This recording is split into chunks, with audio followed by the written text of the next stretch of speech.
we go this far. Don't stop now. Reaching for a distant star. Don't stop now. Isn't it strange how we're safe and home? Together counting days until the second glow. If you're gonna make a change, you have to let me know. Turn this shit around, just start to top the notes. It's all you need to do.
Good morning and what's going on, everyone? Welcome back to Good Morning Tottenham. After the international break comes to a close, we are back talking about Tottenham and the Premier League. We have Newcastle, newly invested Newcastle, coming up this weekend at St James's Park, which is set to be a raucous atmosphere, with the Newcastle fans very, very happy with their takeover. Mike Ashley finally out the door. The new Saudis, who are set to be worth over 300 billion, taking over at Newcastle United, and with Tottenham going on the back of a victory just before the international break against Aston Villa. Hopefully, it could be set for a very, very good game. I, for one, I'm looking forward to it. I think Spurs should be in good spirits going into it, but we can't discount how much this is going to mean for Newcastle supporters, and not just their supporters, but their fans too. And the fans, it's a cliche, but they can be the 12th man. And we know when Newcastle fans get on the side of the players and they back the team, it can bring them on an extra level. And they have talent there, Alan Saint-Maximin and other players, and I'm sure every Newcastle player is going to be fighting tooth and nail for their futures in Newcastle. They want to be part of this project. So this is going to be extremely, extremely tough fixture for Tottenham to contend with. We're pretty much playing Newcastle, I would say, at the worst. Well, I would say at the worst time, but maybe after they've had a chance to spend the money, that might be worse. But it's not a particularly great time to be playing Newcastle. Seeing as they're going to be on the up, they're going to have a lot of energy about them.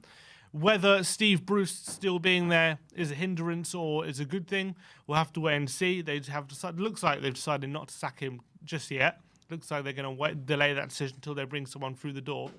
But it's going to be an interesting fixture, and it's going to be interesting how the Newcastle players react to the news of the takeover. It's all happened very quickly over this international break, and Spurs, from a Spurs point of view as well, we've got more problems from the South American quartet, I think. Yeah, the quarantining issue is not there, but Spurs, the four players, I think, are going to be very unlikely to play, in my opinion. I think that they're going to be playing Friday morning, and are they going to be available for Sunday? I highly doubt it. So it's going to be very, very difficult to contend with. But look, we have a guest waiting for us from Newcastle Fans TV. We have Johnny waiting in the back end. He's obviously very, very excited as to what's happened with Newcastle over the last couple weeks. And we're going to bring him on to see what he has to say going into this game. Let's bring him on. I'm very good. How are you? Oh, 2 seconds.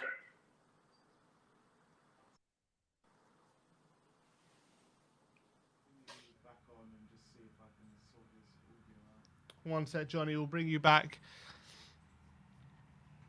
I think, yeah, I don't know if you're muted our end or your end. I'm sure it's probably our end. Just have a look for us if you can. But obviously I'm mute. Bob Spurs says I'm mute. You're mute, Sim, says Bob Spur. Geordie Toon for Life says, Sim, are you coming on Sunday? Hello, Johnny. It's Geordie Sancaster here. I'm muted. Yeah, people are saying I'm muted. You're muted. You're not muted. I am. I can't hear myself. Oh, no, I'm not. I'm not muted. You're right. People hear us. I can't hear myself. You're fine. I just can't see Johnny's. All right, we'll try and sort him out in a sec. Okay, people say they can hear me. Bob Spurs says, I'm fine till you connect, then they can't hear me. Maybe you have to add the audio to the layer or something. All right, bear with. We're going to try and sort this out in the back end. But also do send us in some tweets as well. We'll react to any tweets or any content you've any content you send us in, and I want to know what your guys' opinions are. Are you jealous of Newcastle right now? Would you want Tottenham to be going through the same thing? Are there fair reservations about the Newcastle takeover? Should Tottenham be threatened by Newcastle? We imagine so. I want to know all your guys' opinions because I guess it's a contentious thing with when it comes to whether it's the Saudi state or the investment group that's taken over Newcastle. A lot of questions to be asked about their morals and all that kind of stuff. Whether people care about that, whether they should care about it. I think it's a fair question. But when you've been under the ownership of Mike Ashley for so long, can you blame Newcastle fans for getting excited about being the richest club in world football now after so many years of underinvestment? I mean, how can you? I guess you can't blame Newcastle fans for that. Let's see. Can you tell him to look at his phone? I'm trying to message him or look at the messages. Johnny, if you can check your phone quickly. I was just sending you a message. All right, 1 sec.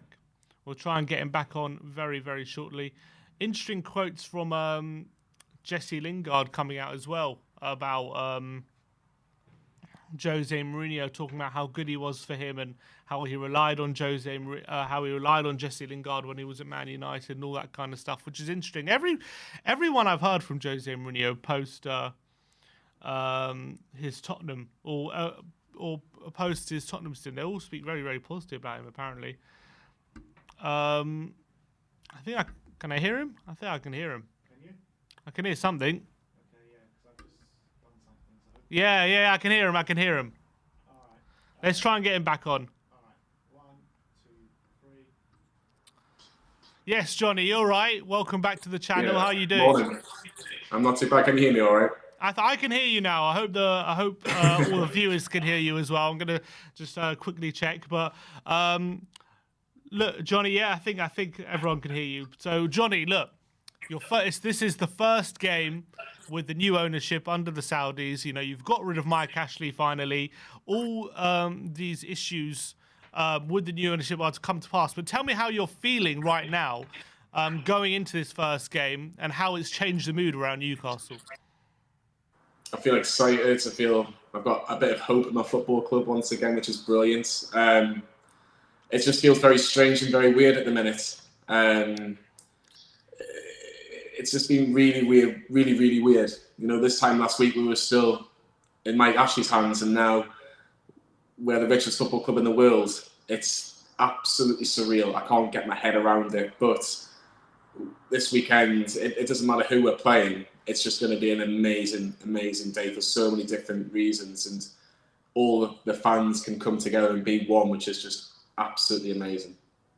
Is it just a sense of you can finally actually dream of, you know, competing for things, trophies, maybe Champions League football, all this kind of stuff, where before it was kind of Groundhog Day every season, wasn't it? Going into the season, you know that you're not going to, compete for European football. It's just kind of, and also not only that, Newcastle tended to always rest their players in the cups, which I never understood. When you're going to be at mid-table, you might as well go for a cup run, but you never did that either. So, is that kind of the feeling now amongst Newcastle? It's not necessarily, we're the richest club. It's like finally we can start competing for things and actually having some excitement supporting this club. I think you've hit the nail on the head there. The excitement of actually being able to compete for trophies in the future. Look, this season's all about staying in the division. Has to be. We're not stupid. We're 19th in the league. I think what we do need to know is what the ambitions are for the football club immediately after this season. And, you know, the FA Cup or the League Cup would be a perfect start in the next couple of years just to get that trophy, because that's what every Newcastle fan wants, is a trophy. You know, my dad's 57. I don't think he's ever really seen Newcastle win anything in his life. So that shows you how far it's been since Newcastle last won a trophy. I think Newcastle had best to no chance to winning the Premier League in my lifetime. Now that's gone a lot higher. And God knows where we can be in 5 to 10 years' time. But if the money's spent right, in not necessarily on the pitch, but off the pitch as well, then Newcastle can really, really put a mark down and say, look, we're here and we're going to try and catch you. Like, I look at the top 4, City, Chelsea, Liverpool, Man United. These are massive football clubs with a lot of financial power behind them, but they don't come close to us. So if we can do everything right in the beginning, I think Newcastle can really surprise a lot of people. You think it could take as long as 5 years to start competing? You know, look at Man City. It took around 2 or 3 years to get into Champions League. Before that, you know, they were also kind of a mid-table club. Although they did have a bit of investment in Shinawatra as well before they had their big investment. But do you think it could take that long, or do you think, are you looking at the next 2-3 years and thinking with major cash injection, we can get this project going very quickly? I think it was a little bit easier when Manchester City had done it because they were mid-table and they had some good players around them. We only have 1 or 2 at best. You look at Alan St-Maximin, he's probably Newcastle's best player at the minute, and Callum Wilson, who just is our goal scorer, but he can't stay fit. Apart from them 2 players, Newcastle got a very, very poor side in Premier League terms, and Championship terms is probably it's okay. But I think we need to be careful what we wish for a little bit in terms of the next couple of years. We can't expect to be challenging for top 4, top 6 straight away. We can't, because we've got so much work that needs to be done. And I think even Amanda Staley said that last week. I think what we do need to do, though, is get the players out that aren't necessarily good enough to get into the top 10 of the Premier League, and then gel it with a few players that we can't afford now. Now, it's crazy to think who Newcastle could actually be linked with in January and who they might actually get. It's a real game changer now, real game changer. And do I think Newcastle can win a trophy in the next 5 years? Yes, I can. If they spend the money wisely, I can see them winning an FA Cup, a League Cup. I think the Premier League or anything in Europe is going to be very, very difficult because there's just so many good teams out there who have got so much of a head start on Newcastle. So let's see where we are in 5 years' time. If we've got an FA Cup or a League Cup, then that'll be absolutely phenomenal. Well, there are rumours that Steve Bruce wasn't going to be in charge for the weekend, and now looks like, I'm assuming it's now Thursday. He hasn't been sacked yet, so I'm assuming he is going to be in charge. Is that something? Did you want him out the doors as soon as possible, or were you happy for him to stay in charge until he finds someone new? I personally would like Steve Bruce to go. That's just my personal opinion. I think in our last 37, 38 games, which is like a whole season, we've won 7 games. That's relegation form. You're going down with that. And the rumours are that he was going to be relieved of his duties before the weekend. That's still the noises that we're getting up in the northeast. It would make sense. It doesn't really make sense anymore. But Newcastle are actually are not training today. They've got a day off. They've been in all the train Monday, Tuesday, Wednesday. They're off today. So if Newcastle were going to do it, I think they would probably do it today as we speak on Thursday morning. Why, when they have done it already, though? It's Thursday. Why wait till Thursday? Exactly. I think the owners are trying to do things a little bit more professionally. They want to have a little look at what's going around the football club. They were at the training ground on Monday and they sat down and spoke to Steve Bruce for a couple of hours and got his opinions on everything in the football club. I think a little bit of this has to do with the fact, have they actually got the man that they want yet? There's been so many different names over just even the last 24 hours. Obviously, Brendan Rodgers was Sky Italy's favourite, and then it's been reported that he's not interested in the job an hour later. So I think Newcastle are looking at a new manager. They're looking at a new sporting or technical director. And I think as soon as they got those 2 names pretty much done, I think Steve Bruce will go. But it still wouldn't surprise me if Steve Bruce went today and Graham Jones takes charge of the game on Sunday and then Crystal Palace a week on Saturday. So I think it would be a good start for the owners if they actually got rid of Steve Bruce before Sunday, because I think the atmosphere, it would be even better. Because let's be honest, the Newcastle United Supporters Trust put out a poll after the Wolves game saying how many people would like to see Steve Bruce, and this is just out of the Newcastle United Supporters Trust members. It was 95%, 96%. So he's lost the fans. Some would argue he's lost the dressing room. And maybe for everybody concerned, Steve Bruce as well, it's probably for the best that maybe Newcastle actually part company with Steve Bruce and Newcastle can eventually move on and start with this new adventure. And looking at just if you look at your current squad, obviously you mentioned Alain Saint-Maximin. Do you think there's if I asked you which of your players in the squad now are going to beat you in 2 years' time, would he be the only one? I don't think necessarily he'll be the only one. I think there's probably could be a couple of players. I think there'll be a couple of players that will run out the contract and just stay as long as they want at Newcastle and just say, no, I want to stay, I want to try and fight for my place. I would like Alan St-Max to still be in 2 years because I think he's a quality player. Callum Wilson, again, if you can keep him fit, he scores goals, so you don't want to take a goal scorer away from your team. Joe Willock, I know Spurs fans don't like him, but Joe Willock's just been bought and obviously he scored against Spurs last season for £25 million. He's on a long contract. I don't think he's necessarily going to go straight away. So it gives him a chance to really show what he can do now. He's going to be playing, hopefully, with better players in the next few months. So he could potentially still be at the football club. And that's probably about it. You could look at Sean back. You can probably look at Sean Longstaff as a local lad, but he's got 6 months left on his contract, so he'll be wanting a new deal. Will they give him a new deal? It remains to be seen. But I don't think many players. I'll be surprised in the next 2 years if there's more than 5 or 6 Newcastle players that are still playing on a regular basis in this first team. Wow, yeah, that does obviously show major changes if that's going to be the outcome. But look, let's talk about the ownership at the moment because there's a lot of controversy surrounding it. You know, is it the Saudi state? Is it the Saudi investment group? All this kind of stuff. I want to ask you, do you know exactly who it is, and on a literal basis? I know it says it's a Saudi investment group, but it's headed by the Saudi state. And a lot of people say it's Saudi state. And then the second question I want to ask you is, do you care? Are you bothered? Honestly, I don't know whether you should care or not. I don't know. People say morally and ethically, these people shouldn't be anywhere near Premier League football, this kind of stuff. I don't know if that's true or not. But from that point of view, putting football aside, like the excitement of being the richest club in the world football, how does Newcastle how are they feeling about that kind of element when people say, it's the Saudi state backing this whole thing and they shouldn't be allowed to do it? To answer the first part of your question, 80% of this football club is now being bought by the Public Investment Fund and His Royal Highness Prince Bin Salman. He isn't going to be running the day-to-day operations of the football club. He's basically just a silent partner by the sound of it. He has got a representative of the PIF who will be coming back and forth from Saudi to check up on things. Yasir Al-Rumayyan. He might be at the game on Sunday. I think he wants to be at the game on Sunday, so it'll be interesting to see if he is there.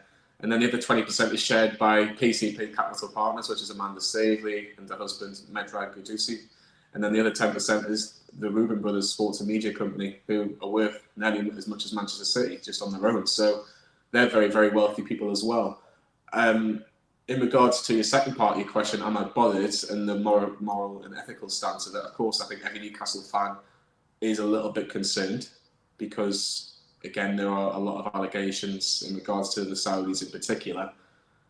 But I put it back to people that are concerned. Well, we're FIFA concerned when the Qatar World Cup will be in 2022, and they've got very similar human rights records and how they treat women in particular. So I think every country that has some involvement in a football club, there will be questions. I think as a Newcastle fan that just pays their money to watch the Newcastle games and wants to see Newcastle do well, that's where kind of my opinion has to be at the centre of, can Newcastle do better? And I'll let politicians and other people who know a lot more about these sort of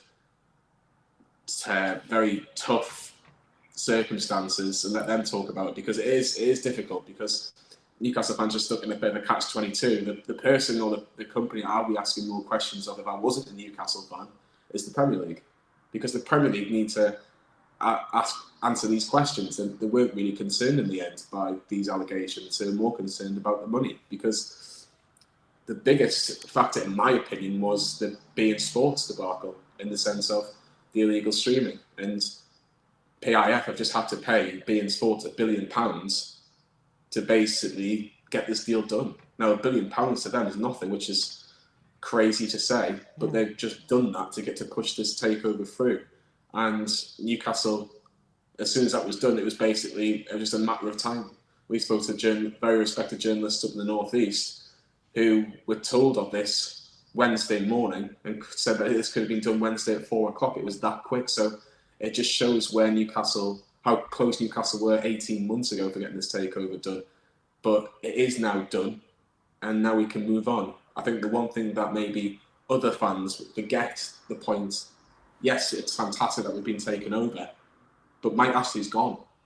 Mike Ashley is no longer a Newcastle owner. People need to remember this because he was the poison at our football club. He really was. And I think that gets forgotten about because of the amount of wealth that the PIF in particular have.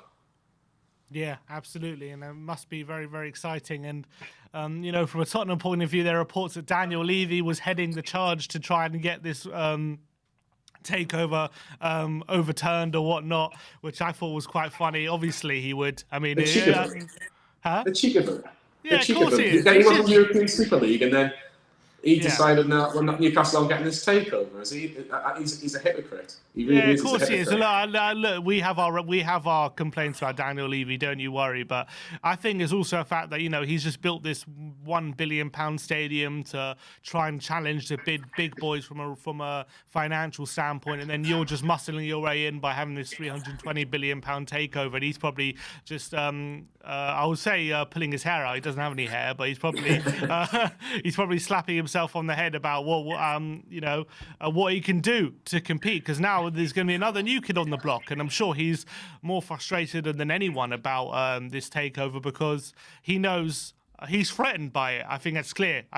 For all to see. Newcastle are now going to be serious players, and it's about a matter of time, really, isn't it? It's about when, not if, really, when you start competing. Unless the only thing I would say is QPR had big owners, didn't they? And it didn't really help them. But I guess this will be different because just the sheer wealth Newcastle have is just on a different scale, isn't it?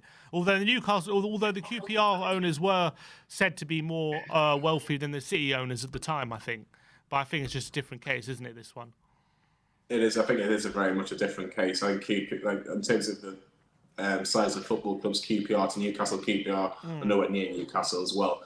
But just going back to Daniel Levy and Spurs a little bit, I think this is really important because he's been very much a hypocrite. And I know Spurs fans, like you said, have had their issues with Daniel Levy. And I think at the minute, when you look at Spurs, I don't know where Spurs are coming and going at the minute, because you've got an owner that should have sold Harry Kane. He should have sold him. Whether Spurs fans like it or not, they should have sold him. He didn't want to be at the club anymore. They should have took the money and gone, right, we can rebuild. But getting a manager like Nuno Espirito Santo, let's be brutally honest, he was out the door at Wolves. Yes, he did a good job at Wolves. But should the Wolves manager be linked with Tottenham or become the Spurs manager? I don't agree with that. I don't think he's done his job as well as he could have done. Spurs at this point are a top 6 club, top 7 club. They can attract a top name. They really can. I don't know why they were fanning about with certain managers that, let's be honest, they were never going to get Conte unless they gave him so much money. And I think he's really let you down. He's really let you down. I wouldn't say he's sold you a dream or anything, but I think he's let you down in the sense that you look at the players you've got. There's some good players there, but that Arsenal game, I was even annoyed, and I'm not a Spurs fan. I'm not annoyed. I was annoyed, and I was thinking, look at some of these players here. They want loads of money. They didn't really care on the day. I couldn't name 3 players that really cared on that day. And they were just bothered about as well. We've got to play the game. We've got to play against Arsenal. It should mean something to play against Arsenal away from home. This is a North London derby. It's the biggest game of the season for Spurs. And the fact that they didn't turn up, I was so frustrated. I'm not even a Spurs fan. And I thought that was just really, really. I thought it was a really poor showing. But like I say, I think Spurs are a little bit in limbo. But they've still got some quality players like Son and Kane. Like, I know Kane hasn't had the best start, but Son and Kane are on form and are playing well together. They're just as good as anybody in the league. They really are. So I'm still a little bit concerned, but just again, Daniel Levy, he makes my blood boil a little bit. And I'm not even a Spurs fan. He makes all our blood boil. I can tell you that for sure, mate. You're speaking the truth, to be honest. Speaking what a lot of Spurs fans feel, to be honest, towards the board. And we are in limbo. Look, when it comes to Nuno, he was probably our 9th choice in manager when we went for in the summer. And it was a complete circus how we went about our managerial search in the summer. It was really, really unprofessional and smacked of not having a plan, lack of strategy. They didn't know what they were doing in the summer. We had all these meetings with Conte and we were going to get him through the door, and then all of a sudden we pulled the plug at the final hour because he wanted too much money or he wanted too much staff or all this nonsense. And then Pochettino, we were going for a manager who was never really available for so long. Put all our eggs in that basket. All of a sudden, we find ourselves looking for Fonseca. Then last minute, we pull out of that deal. When that's all wrapped up, we pull out of it because Paratici saw that Gattuso became available last minute, so we went for him. And then the whole social media campaign against Gattuso, scrapped that. And so it was a complete mess. It was a complete mess, the managerial search. And that all started from the hierarchy. When it comes to Nuno, though, I feel bad for him because I do think he's a good manager. Yeah, do I think he's good enough for Tottenham or where we want to be? Probably not. We'll have to wait and see on that.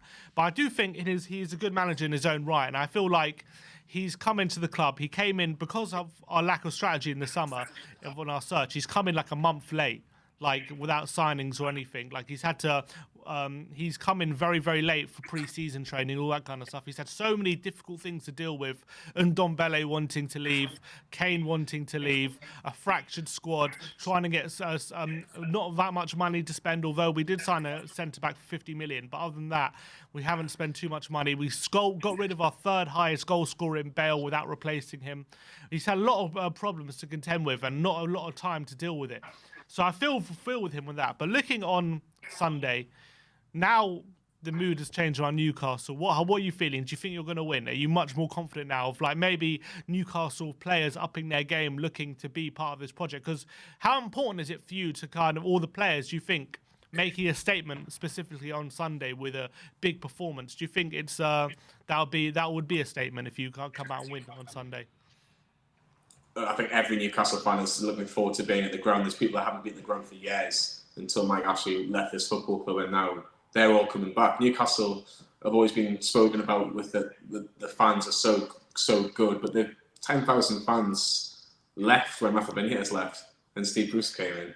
Now, it will be, I don't know if you're going to be at the game on Sunday, but the atmosphere is going to be absolutely incredible. I don't think we'll ever have an atmosphere like at St. James's for such a long time. It'll be, like I say, it'll be a celebration, and we haven't even kicked a ball yet. In the terms of the actual game itself, it would not surprise me if Newcastle won on Sunday, just out of pure emotion. And Newcastle Newcastle's players actually going to, you know what, we need to deliver some sort of performance. It might take an on, say, maximum wonder goal, and he takes on 3 or 4 players and puts in the top corner. Look, Spurs have got some quality players, like I've mentioned, and it will be difficult. I just think defensively Spurs are a bit of a shambles. Eric Dyer in particular just doesn't feel, if I was a Spurs fan, doesn't fill me with any confidence at all at the minute. Davinson Sanchez, again, another player, just doesn't fill me with any confidence. And I know Newcastle haven't got the best defence in the world, but I'll be going, right, let's really make it hard for them. Let's make it as hostile as possible, and let's see if we can get an early goal and even get more noise around the ground. I would have been slightly confident before Takeover against Spurs, if I'm being honest, which I know you probably don't want to hear, but it's just because of where Spurs are, very up and down, very, very up and down. You win 3, you lose 3, and you win another 1. So that just shows where the Spurs are, and then you just don't know what sort of Spurs team are going to show up. And the North London derby showed how easy it is when you outwork Tottenham, how easy it is to play against us, and that showed. Exactly. I think, again, Newcastle will probably try and counter-attack. It doesn't matter who the manager is. I think Newcastle will try and counter-attack us because we have got a lot of pace going forward, and Newcastle will try and soak it up as much as they can. We've got players coming back. Shelby could be in contention. Lascelles could be in contention. Callum Wilson looks like he's going to be available, which is a massive bonus for Newcastle. And then the man who just loves scoring against Spurs, Joe Linton, should be available as well. So. He always seems to bag like this. I don't understand. He's like the worst player in the league, like for 36 games, and he comes up against Tottenham, and he seems to have a worldie every time. It's ridiculous. When we played Spurs before COVID was ever a thing at the new ground, which I must say is probably the best ground I've ever been to in England. And Joe Linton scored, and I remember coming out that ground thinking, he didn't have many chances. He had one or two. I think he had 2 chances in the whole game, put one away. This could be the start of him. He must be a hell of a player. He's only getting a couple of chances, and he put in the only chance he had away. And I was thinking, oh, this is the start of something. But very quickly, it does. You do realise he isn't that, and he's probably a left winger, which is incredible when we paid so much money for him. But let's be honest, he has got a little bit about him, but he's probably. I'd still sell him for 10 million. I said this at the end of his first season. He's been here 2.5 years nearly now. I would still sell him for £10 million and make the loss, and try and get somebody else to replace him. But I'll take another goal against Spurs from him, and I'm sure he will as well. I even remember last year at St James's Park, we played you without St Maximin or Wilson. I remember going into this game, I'm like, if we don't beat them without St Maximin or Wilson, we are rubbish. And I think we got a 2-2 draw in the end. I think Willett got a late equaliser, and that was one of the first games I was like, we're just terrible if we can't beat them. Like, no disrespect, but like they're your 2 main weapons. Without them, you really don't have too much to offer, and we still couldn't beat you. So with Wilson coming back and St Maximin, I'm in love with St Maximin. I think he's brilliant. I think he's got end product. I think he's got a great shot. And look, he can be frustrating at times, I'm sure, but I think his dribbling ability, his strength, his movement, when he's in the game, you can't stop him. When he's in full flight, it's like you just better hope he misses, because you're not stopping him, and that's how good he is. Yeah, he really is. He is our best player. When he's got the ball at his feet, you're on the edge of your seat. He is that good. I was worried, obviously, before last week that I thought a bigger club would take him. I think now, because of the financial wealth that we have, you can tie him down as long as you want, really, as long as you want to keep him. He really is exciting. He just needs better players around him, because at the minute, every player or every opposition team are targeting him and putting 2 on him and making it as hard as possible. I was at Wolves last week where he did okay. He was a bit isolated. He was playing as a false 9 really, and just trying to get Newcastle up the pitch, win some free kicks. And if he had a bit of space to go on him, a bit of a mazy run, he should have scored. Actually, he should have scored in the second half. Had a chance just for 6 yards out, but it was straight at the goalkeeper. But he scored. I think he scored against Leeds. He scored against Southampton. He's got the cross in for Wilson's goal against West Ham. It's the first game of the season. He plays more of a striker role, doesn't he, now, instead of a... Yeah, I don't like him like that. I have to be honest. I don't like him in that position. I think he's a better winger. I think you need him on the left-hand side of the 3 if you're playing 4-2-3-1, or if you play 4. Yeah, I just think he's better from there. I think his end product could improve. I think in terms of assists, in terms of his crossing, I think his crossing can be better, which is frightening because he is a very, very good player at the minute, and he should be playing at a team that's probably higher than Newcastle, but he'd be thinking, well, if I can be a little bit patient for another year, Newcastle could potentially get back into European competition, say 2 years or so, if Newcastle can spend their money right. So hopefully he's thinking the same way I am as well.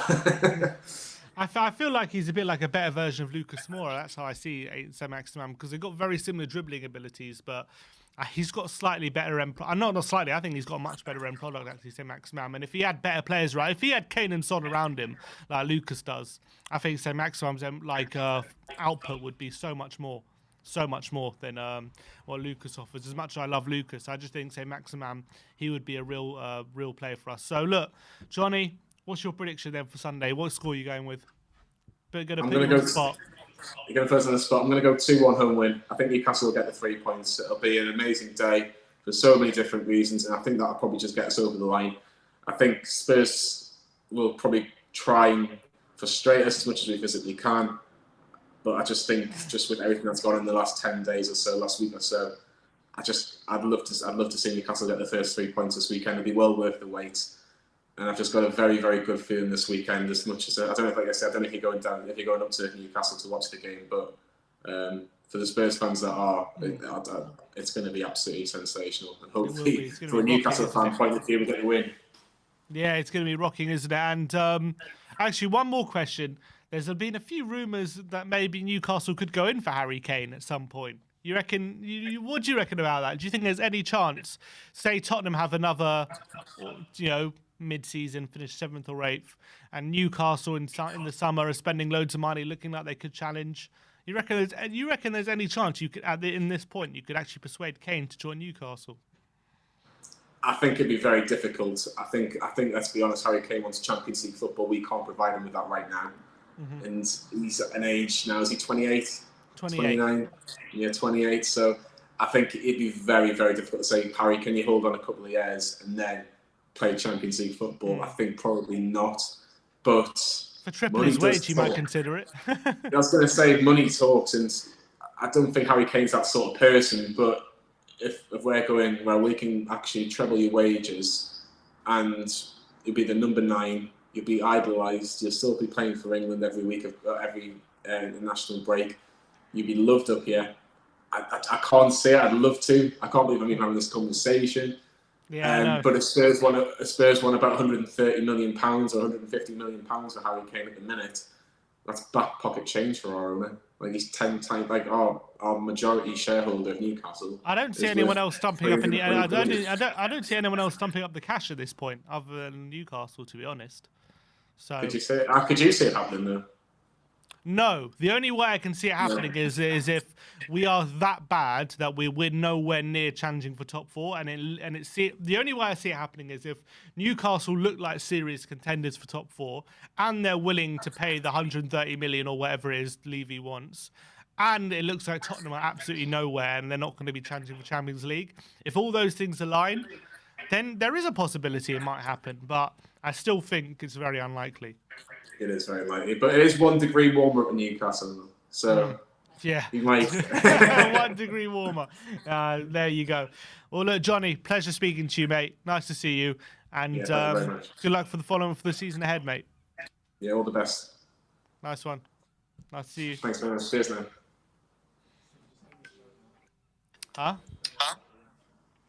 All right. Unfortunately, we're going to have to end the show now because we have some other stuff coming up a bit later. So apologies for the short show today, but it was good to speak to Johnny from Newcastle Fans TV, a little opposition preview for Sunday. Looking forward to seeing all of you tomorrow for another Good Morning Tottenham, where we're doing a proper in-depth match preview, and we're going to take some callers as well. We're going to have some FIFA content later today, so look forward to that. Thank you, everyone, for joining then. Like, subscribe, and comment, and as always, come on, you Spurs.